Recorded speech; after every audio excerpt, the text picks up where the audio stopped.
village sat there, while the whole crowd stood on the beach.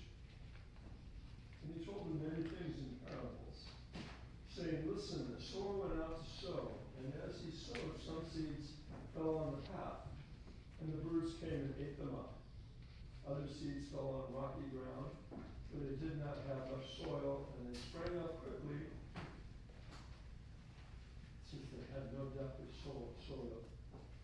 And when the sun rose, they were scorched, and since they had no root, they withered away. Other seeds fell among the thorns, and the thorns grew up and choked them. Other seeds fell on good soil and brought forth grain, some 100-fold, some 60, some 30. Let anyone with ears listen.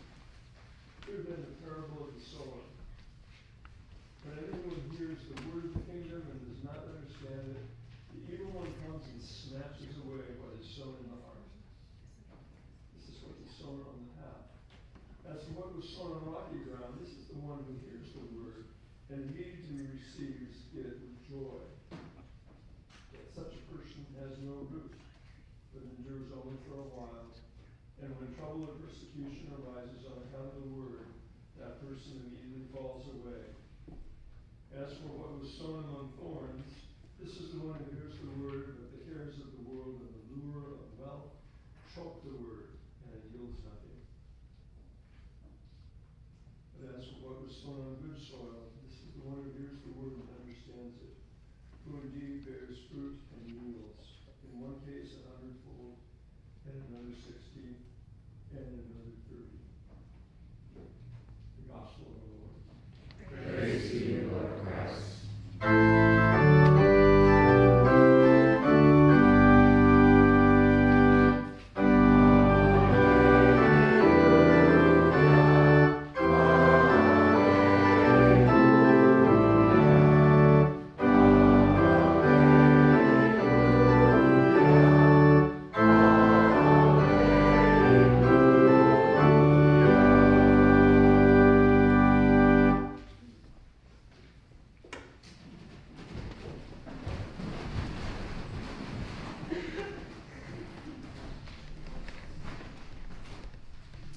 I was born and raised in Nebraska, not a farm boy, but all Nebraskans are close to the immensity of rural agriculture, where the alluvial plains are rich and water plentiful.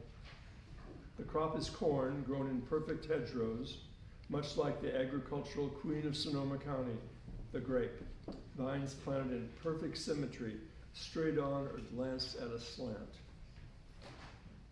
Seed corn is carefully, precisely sown in good soil, tilled, fertilized, prepared for the small kernel inserted when the soil is barely warmed, if at all. This passage from Matthew can easily be understood by us, farm folk and city slickers alike, not as a metaphor, but as a necessary fact of life, one on which our economy, along with our corn-marbled beef, depends. I don't think of Palestine, 1st century BCE, as an agricultural land, but my ignorance became curiosity, ChatGPT helping me, curious about what did they all eat? From what was their bread made? That lentil soup Jacob shared with Esau, native to the Fertile Crescent. In fact, agriculture began in the Fertile Crescent, producing wheat and barley, lentils, peas, flax, onions, garlic, and cucumbers, dates, figs, pomegranates, pistachios, grapes, and almonds. Add fish from the Mediterranean, and you have the ingredients of a Sonoma County small plates menu. Sans the heavily marbled Wagyu beef. Jesus knew his audience. He knew the parables and metaphors that would allow him to reframe his divinely inspired message in words and symbols that were earthy, were part of everyday lives of his avid listeners. The tares among the wheat, the mustard seed, the lost sheep, the workers in the vineyard, the fig tree at Alia. How might Jesus working in this time, parable or metaphor, our lives? How would he consider the age of instant communication, of AI, of vast concentrations of wealth in the 1%, or maybe in the 10%? How would he consider the immigrants, the homeless, the addictions, the aching loneliness of contemporary culture? Vast are the differences between first century Palestine and the 21st century United States. No? I think perhaps not so different. At the heart is the human being, whether dressed in keffiyeh or in Birkenstocks. Our soil, if you will, be it concrete or pea gravel, lush lawns or Edna's best planning mix raised beds, the tiles in the shower room in the church hall, or the secret culverts in which our unhoused neighbors live. Jesus invites us this morning, I dare say, to update our metaphors. What's in our burlap bag of seeds? What gifts have we been given to enrich the soil, let me say, soul, our own and that of others? Gifts of the intellect, of the heart, of the gut, of insight, of intuition, of enough wealth to live our well-constructed lives. We certainly did not create these gifts. They were given. From them we can derive our many privileges, leading to unconsciousness, be it barren or rocky or thorny ground or we can derive from them awareness of the holy, of the presence of Jesus, and of our call to give these gifts away. We can thrive on the good soil, which our generous hearts fertilize. Our choices are stark. We can spill them on barren soil. My own doom scrolling comes to mind, as does my ingrained self-pity and little jealousies and my petty competitions. We can spread them on rocky ground that has no depth, gossip and the like, of our own willful ignorance of the needs of the world in our own hamlet, in our homes, in those aforementioned secret culverts, or in our own little culverts where we labor and harbor fear or resentment, and sometimes love, lest anyone suspect. Certainly among the thorns, what I like to call the shiny baubles that distract us and then consume us, they glitter and soon fade, holding a bankrupt charade of meaning while choking us in our satiation.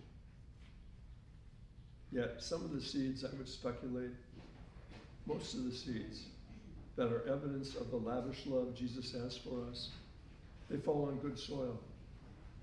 Despite the evidence of so much chaos, injustice, war, suffering, grief, I observe the great breadth of humanity are responding to the good news, framed as such or not, by looking for the good soil, consciously or to scatter the seeds of hope, of mercy, of comfort, of care, of justice, of peace, of love, to those we come to know as our brothers and sisters. This does not mean we are immune to dropping the precious seeds of real life on the path, our rocky ground, into the thorns. We are humans, and if we do not come to consciousness of the divine living within us, we will waste a lot, perhaps our whole immeasurably good lives. What a pity to squander our metaphorical seeds. Rather, Jesus calls us into the world to make holy the world, as he has made holy our lives. Good soil abounds, even in our deserts. The seeds we have been given are of final value. Our talents, our gifts, our knowings, our soulfulness, our open hearts.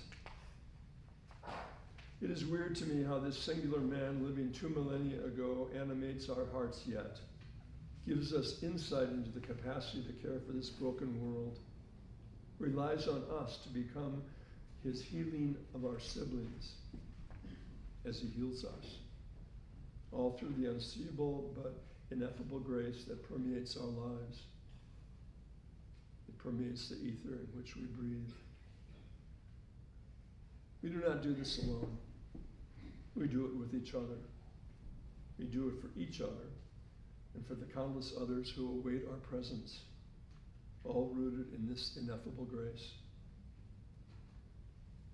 Imagine your life as I do mine, without it, without him. Barren, rocky, thorny, withering, choked, scorched. That is not our fate unless we choose it. Our fate is to live in the love of Jesus, in the love in which Jesus abides, in the love of this community, and in our love for this immense gift, this splendid earth on which we dwell.